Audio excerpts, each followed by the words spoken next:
Radio Genta menyelenggarakan HUT-nya ke-14 bertempat di Wantilan Gedung Pers Ketut Nade.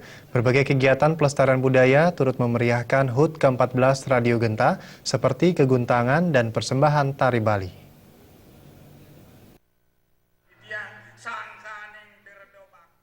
Direktur Radio Genta Bali, Nyoman Wirata menyatakan, segala kegiatan yang dilaksanakan oleh Radio Genta bertujuan untuk melestarikan budaya Bali.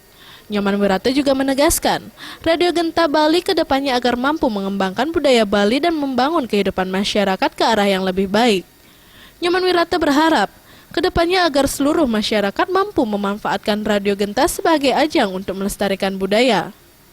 Acara ditandai dengan pemotongan tumpeng dan dimeriahkan dengan berbagai kegiatan yang berkaitan dengan pelestarian budaya seperti keguntangan, tari Bali, dan lawak. Penampilan lagu anak juga turut memeriahkan HUT ke-14 Radio Genta Bali. Rangkaiannya sih kita tetap bagaimana mendorong upaya-upaya pelestarian.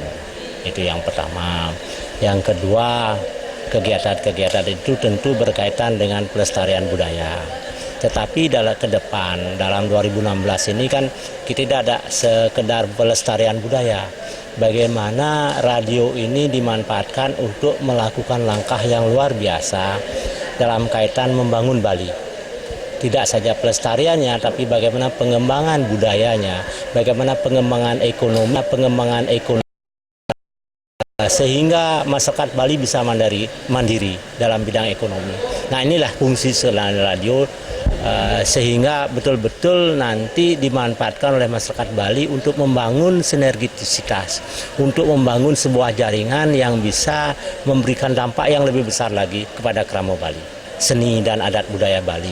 Itu bagaimana kita mendorong pertumbuhan dari pesantian itu. Tetapi ke depan kan kita berpikirnya harus lebih baik lagi dari tahun-tahun sebelumnya. Kegiatan juga dimeriahkan dengan berbagai acara hiburan, di antaranya penampilan artis Bali dan pementasan lawak. Desa Aryani dan Ngurah Wira, Bali TV.